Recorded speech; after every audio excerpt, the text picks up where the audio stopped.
It's 1965 in New York. The US war on Vietnam is escalating. Bob Dylan is just about to release his first electric album, and artists like Andy Warhol are gaining popularity. At the same time, in the same city, another infamous artist is putting on a performance that would soon become iconic. On March 21st in Carnegie Hall, Yoko Ono, yes, of the Beatles fame, but also an accomplished artist in her own right, is sitting on a stage in silence.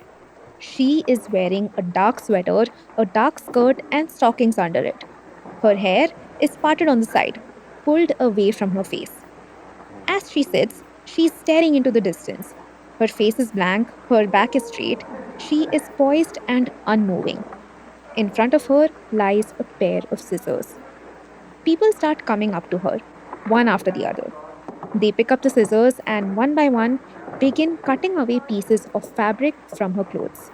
This is one of Ono's live and participatory art performances called Cut Piece. She performed it a total of 6 times in Kyoto, Tokyo, New York, London, and Paris. Now, this Carnegie Hall performance was her third, but it stood out because something happened here that hadn't happened before and didn't happen again. A man goes up to the stage and then he starts cutting away her blouse in its entirety. Now, part of the performance's direction requires the artist to remain still and silent, passive. But this time, Ono can't help but reach out, as if to stop him. But then she quickly restrains herself.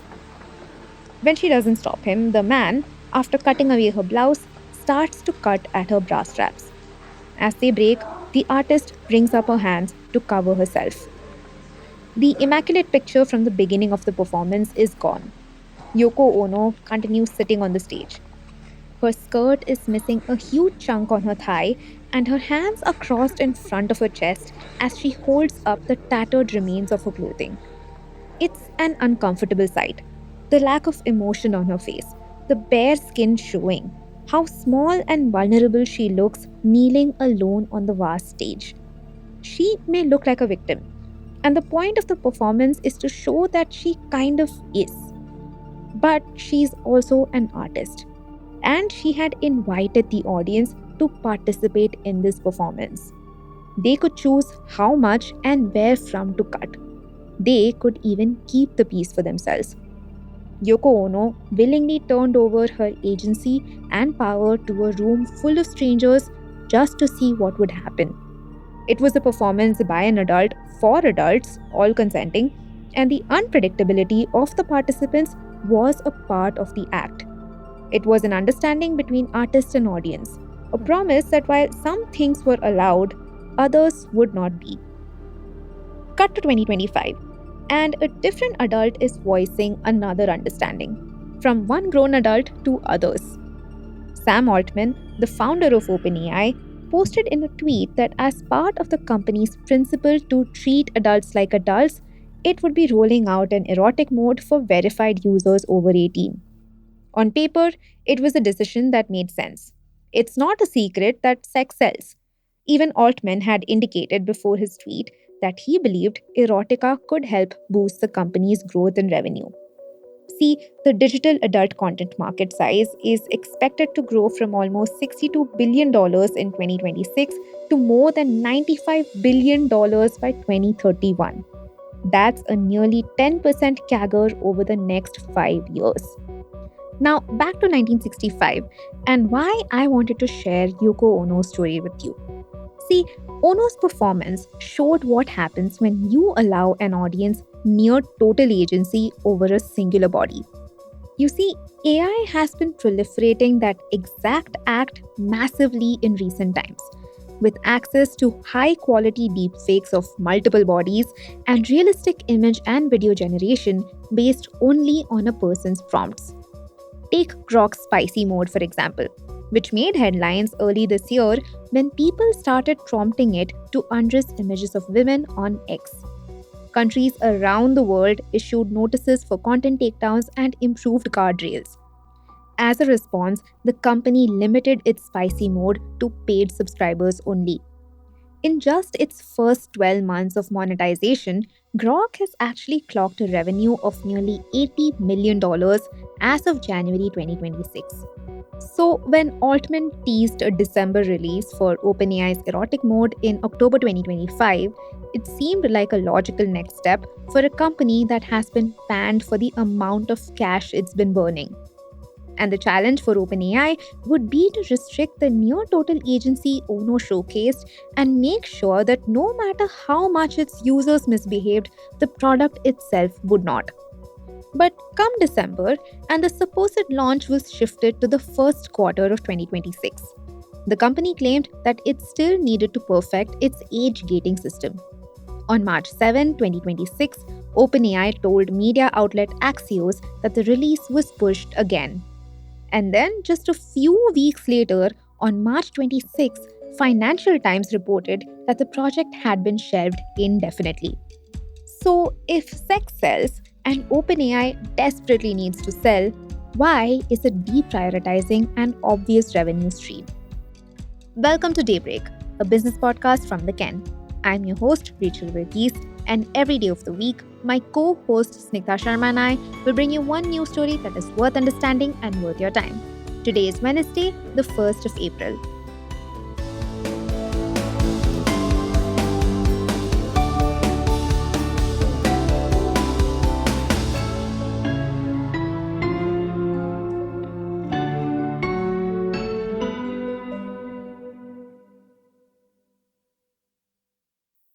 Between 2015 and 2017, Eugenia Koida, a Russian journalist, trained a chatbot on a close friend's text history. The friend had sadly passed away, and the chatbot was a way for Koida to preserve his voice. In 2017, the chatbot had grown into an AI companion app called Replica. Koida, the founder, maintains that the app was intended only as a friend and not an intimate partner. But over time, as generative AI developed and the app's conversation capabilities improved, soon users began using it for romantic and sexual relationships. In fact, by 2022, about 60% of Replica's paying customers had a romantic element in their relationship with the app. But despite the fact that the company was making millions of dollars through paid subscriptions, and after having heavily advertised the explicit content available, Replica flipped off the switch. In early 2023, the company introduced filters that blocked sexual content overnight. Users who had built long term romantic relationships with their chatbots over years were suddenly cut off. For some time, it even triggered genuine mental health crises for the users. So, what was the reason for the switch? See, for about a year or so, since 2021, Replica's users had been complaining about how the bots had become too aggressive. These bots were trying to initiate erotic scenarios without the user's prompting, and even after they had stated that they were not interested. Some reviews even claimed that registered underage users who were on the free version, which isn't supposed to include erotic content by the way, were being forced into inappropriate interactions. So, the company imposing limitations was supposed to be a responsible decision. But the user backlash that followed was extremely severe. People had essentially been torn away from their AI spouses, and Koida was forced to eventually partially reverse her responsible call.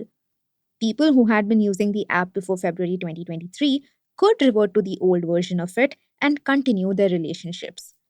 So, what OpenAI promised to launch in 2025 was essentially what Replica was also offering: a text based bot that users could have not safe for work conversations with.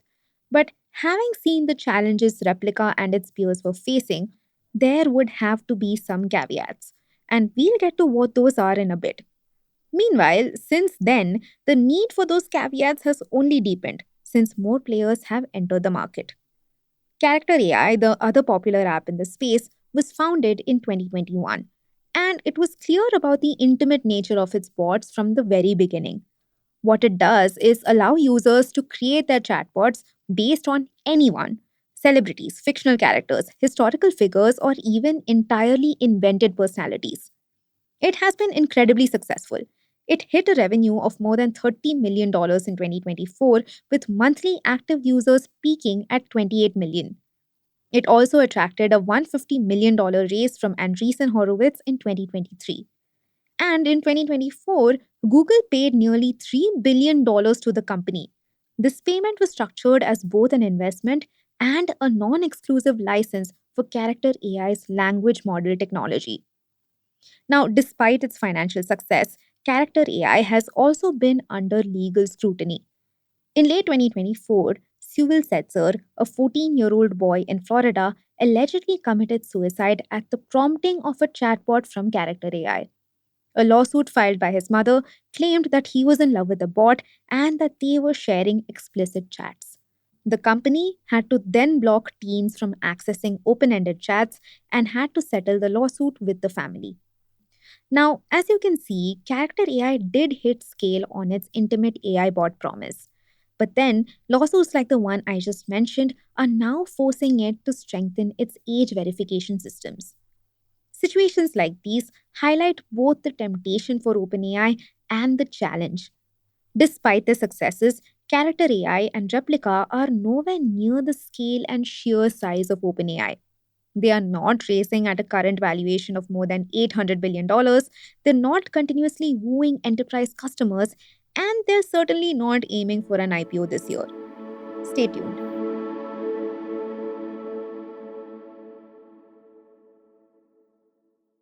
A day before Financial Times reported the indefinite shelving of OpenAI's adult mode, something big had happened.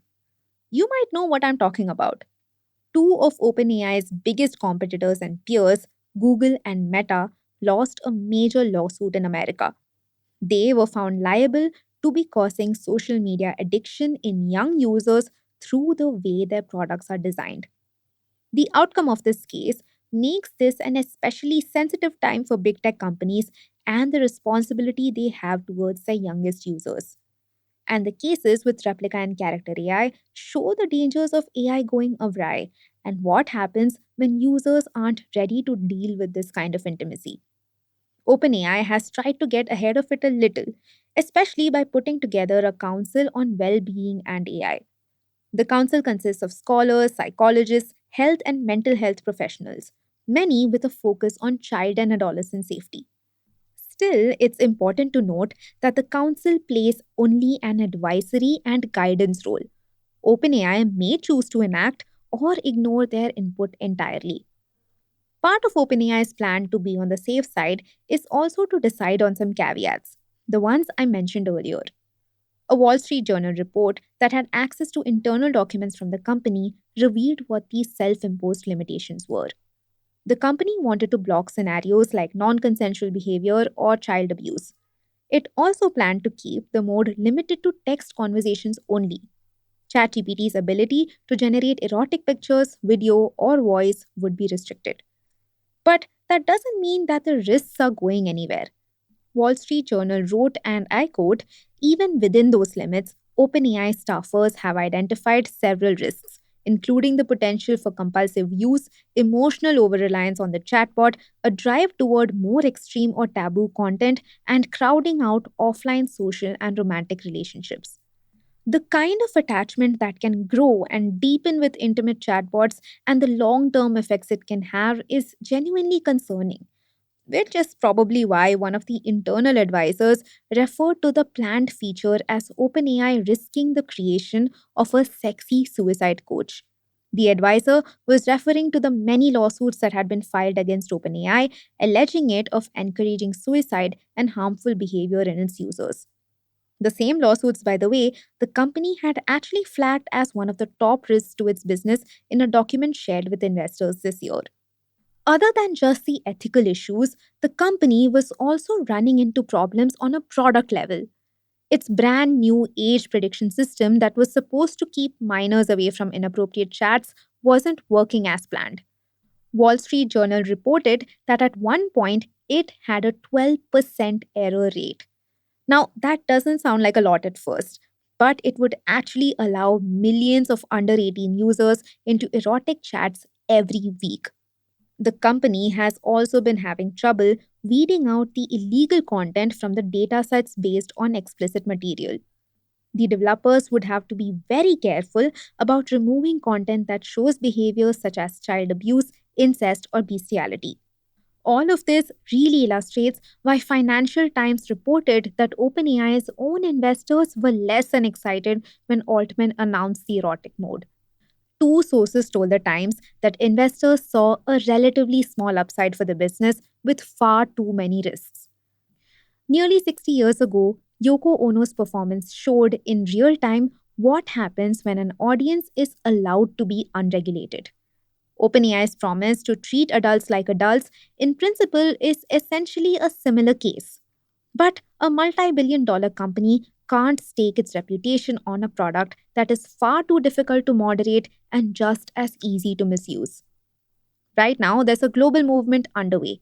It requires big tech to take responsibility for the safety of its users. At such a time, OpenAI can't afford to extend that unregulated space to its audience. The infrastructure for responsible, intimate AI just does not exist yet. And OpenAI today is far too big, far too scrutinized, and far too valuable to its many stakeholders to risk messing around and finding out.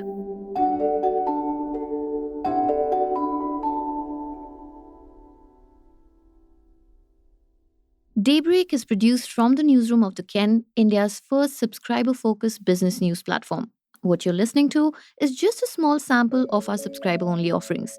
A full subscription offers daily long form feature stories, newsletters, and a whole bunch of premium podcasts. To subscribe, head to theken.com and click on the red subscribe button on the top of the Ken website.